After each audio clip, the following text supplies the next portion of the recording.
Assalamualaikum warahmatullahi wabarakatuh. Waalaikumsalam Terima kasih warahmatullahi atas wabarakatuh. terima kasih atas kesempatannya. Kami dari kelompok 4 akan mempresentasikan materi tentang perbedaan kalau dan masa. Presentasi ini kami sajikan untuk memenuhi syarat tugas besar mata kuliah perbedaan kalau dan masa. Eh, untuk yang terhormat Bapak Komarudin selaku dosen mata kuliah ini, kami akan mempresentasikan mata kuliah materi tentang presentasi ini. Oke. Pertama, dasar perpindahan panas. Panas atau kalor adalah salah satu energi yang dapat berpindah karena adanya perbedaan temperatur. Jadi, pada perpindahan panas memberi informasi tentang laju yang berlangsung proses tersebut. Sedangkan termodinamika memberi informasi dari keadaan awal dan akhir suatu proses sistem. Ada tiga cara perpindahan panas, yaitu satu cara kondisi, dua cara konveksi, dan yang ketiga cara radiasi. Perpindahan panas konduksi. Perpindahan panas perpindahan panas secara konduksi biasanya terjadi pada zat padat atau medium yang tidak bergerak dan disebabkan karena adanya gradien suhu. Menurut teori molekul, suhu benda di suatu titik ditentukan oleh besarnya energi molekul-molekul yang berada paling dekat dengan titik itu. Dari eksperimen Fourier dapat didapatkan bahwa laju perpindahan panas konduksi pada suatu benda bergantung pada satu luasan penampang, dua tebal benda, tiga perbedaan suhu, dan keempat karakteristik termis pada suatu benda. Nah, berikut adalah contoh perpindahan panas dengan konduksi. Konduksi adalah perpindahan kalor melalui suatu zat tanpa disertai perpindahan partikel-partikel zat tersebut. Contohnya seperti gambar tersebut. Gambar tersebut mencerminkan logam yang dipanaskan dengan lilin atau api.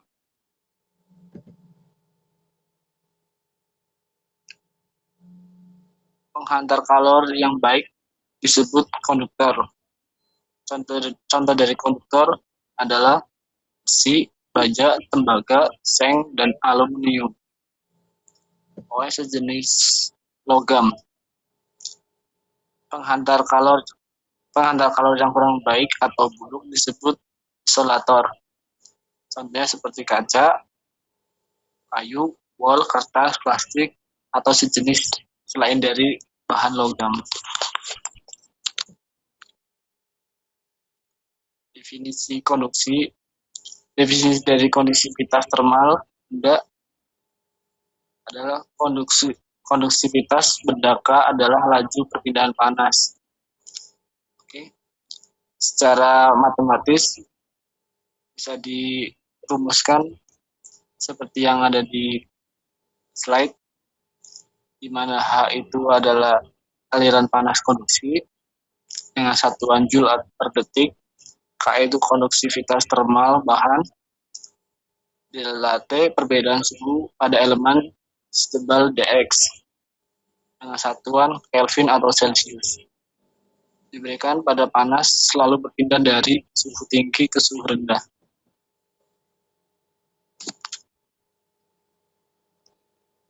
Implementasi persamaan perpindahan panas konduksi dari Fourier. Berikut adalah contoh diagram dari persamaan Fourier. Diketahui suatu dinding satu lapisan seperti pada gambar samping. Tembok setebal L pada sisi luarnya terkena panas radiasi dari matahari, suhunya delta 1. Sorry, bukan delta, T1. Terjadi perpindahan panas. Eh, Terjadi perpindahan panas kondisi sebesar H dari sisi luar ke dalam yang suhu delta delta 2. Maaf, bukan delta, T2. Bila luas dinding bila luas bila luas dinding tegak lurus, arah aliran panas adalah sebesar A. Hitunglah laju aliran konduksi H. Dari persamaan tersebut bisa disimpulkan sebagai berikut.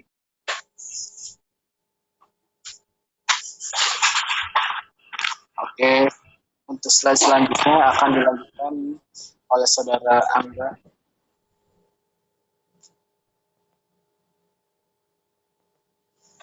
Terima kasih Mas Saiful.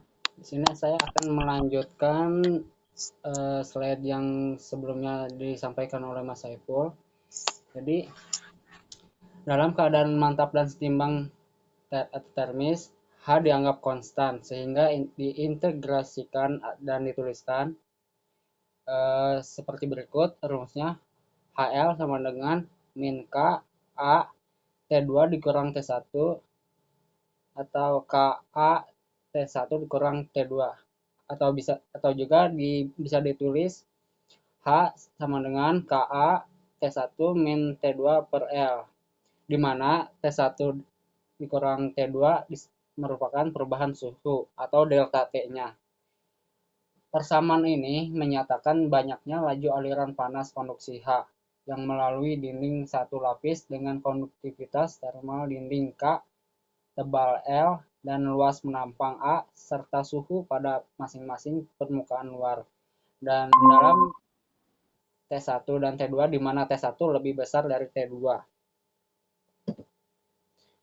Persamaan ketiga dapat dituliskan dengan rumus H sama dengan KA per L kali delta T, di mana KA per L itu sama dengan C disebut konduktansi panas bahan dalam watt atau Kelvin, dan R L per KA sama dengan 1 per C disebut resistensi panas dalam satuan Kelvin atau watt.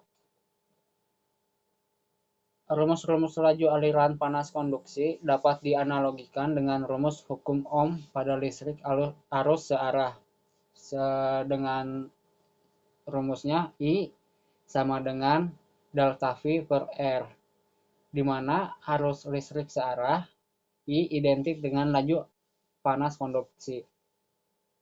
H, resistensi atau hambatan listrik, identik dengan hambatan termis atau RTH, dan beda tegangan delta V identik dengan beda suhu delta T.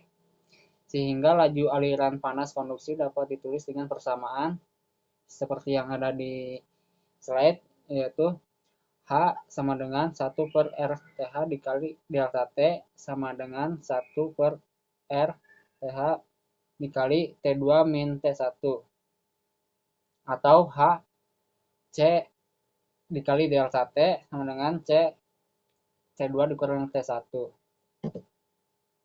Untuk persamaan kelima dapat dipakai untuk benda yang tidak homogen dengan mencari terlebih dahulu harga C total dari benda tersebut.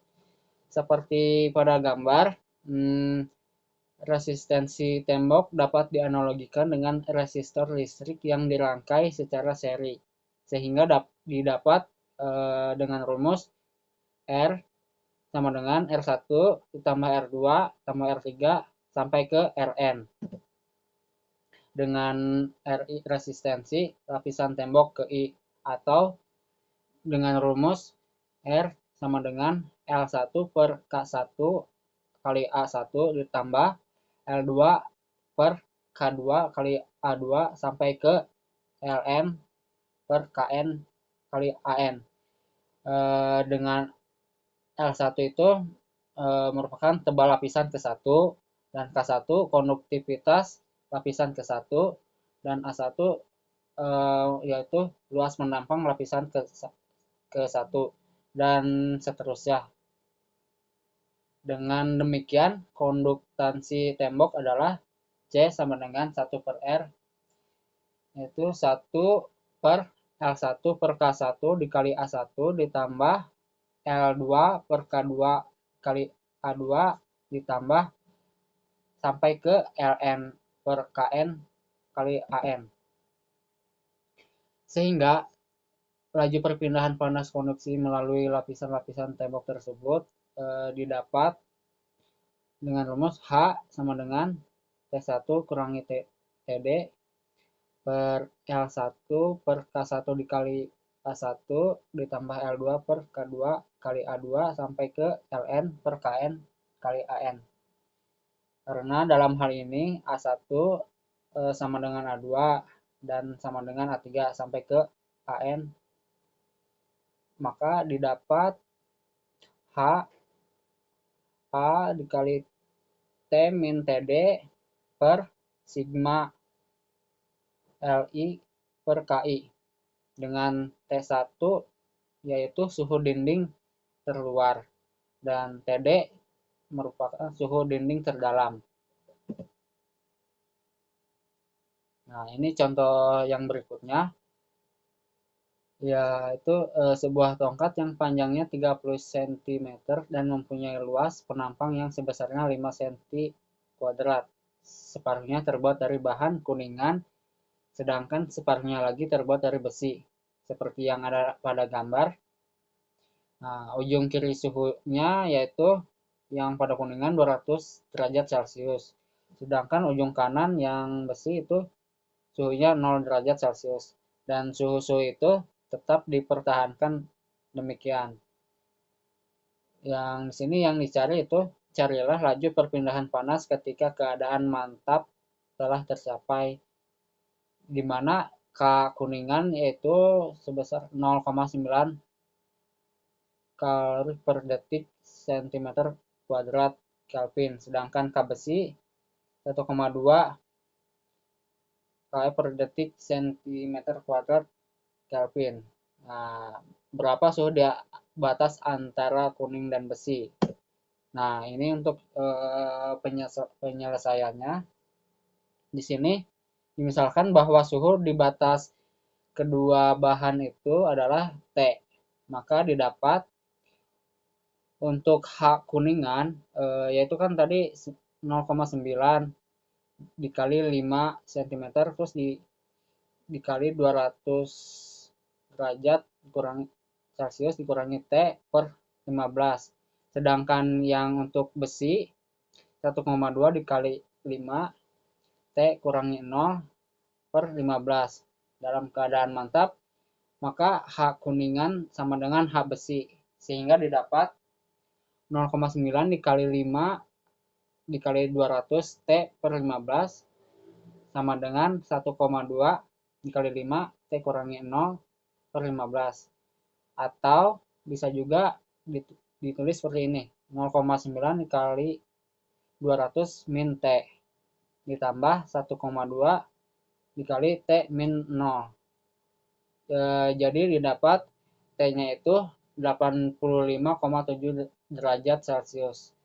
Dengan demikian, untuk laju perpindahan panasnya didapat seperti pada slide, yaitu H sama dengan H kuningan sama dengan H besi, yaitu 0,9 dikali 5 dikali 200 dikurangi 85,7 per 15. Jadi didapat untuk laju perpindahan panasnya yaitu 34,3.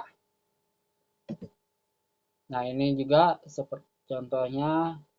Kalau ini untuk laju aliran panas konduksi yang secara radial dalam pipa. Contohnya ini seperti yang ada di gambar. Nah, ini untuk rumusnya.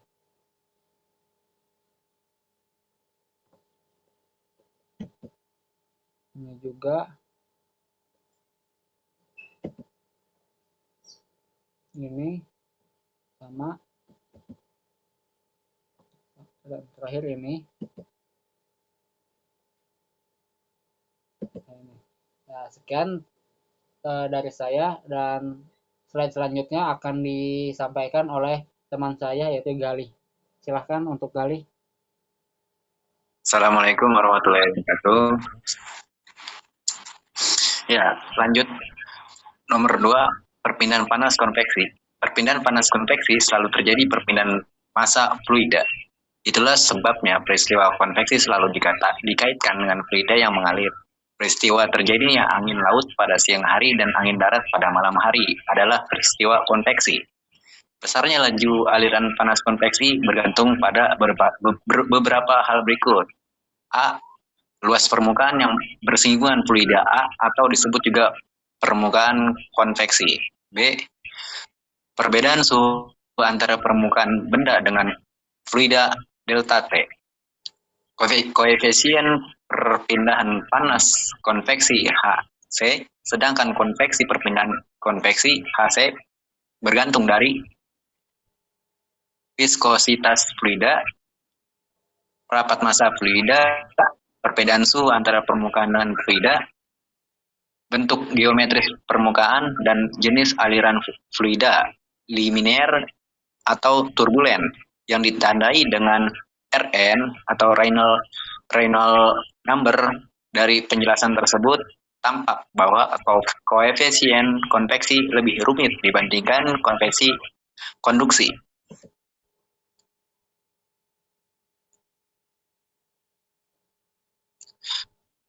Sesuai dengan ketergantungan yang telah dibahas tadi, Newton menuliskan bahwa laju aliran panas konveksi adalah A sama dengan dE kali A kali delta T. Nah, untuk rumus Newton ini berlaku untuk konveksi alami, yaitu di mana aliran fluida disebabkan oleh perbedaan rapat massa yang disebabkan perpindahan panas itu sendiri. Atau konveksi paksa, di mana fluida dipompa atau didorong ke permukaan padat.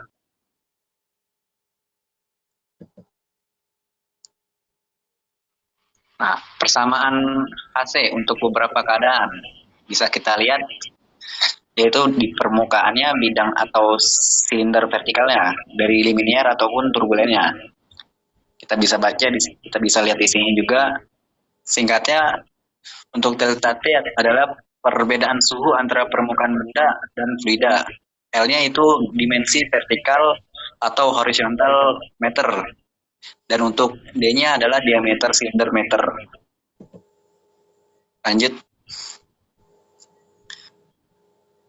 Perpindahan panas konveksi ini juga mencakup berpindahnya panas karena di bawah oleh aliran fluida dari suatu permukaan padat ke permukaan padat lainnya pada suatu jarak tertentu. Jadi panas ini dipindah nih oleh aliran sejumlah massa fluida. Karena itu sering kita sebut perpindahan massa. Lajur aliran panas konveksi dalam hal ini H sama dengan dirumuskan dengan H sama dengan dm per dt dikali Cp kali delta T Joule per detik, dengan pengertian dm per dt yaitu sebagai laju aliran massa kilogram meter per detik, Cp yaitu sebagai kapasitas panas fluida, Joule atau kilogram meter per K. Delta T yaitu perbedaan suhu antara kedua permukaan padat. Lanjut. Nah, ini untuk contoh soalnya. Contoh soal panas konveksi. Sebuah plat yang berada pada posisi vertikal, lebarnya 4 meter, sedangkan tingginya 10 meter, dan suhunya dijaga agar tetap 60 derajat Celcius. Plat ini dikelilingi oleh udara yang suhunya 10 derajat Celcius. Hitunglah perpindahan panas dari plat ke udara. Jadi yang dicari itu adalah perpindahan panasnya. Penyelesaiannya itu pada tabel ini dengan mengasumsikan aliran yang laminar. Maka HC sama dengan 1,42 bagi delta T per L buka tutup kurung 1/4. Habis ini bisa kita lihat ya rumusnya seperti ini dengan penyelesaian yang seperti ini. Lanjut.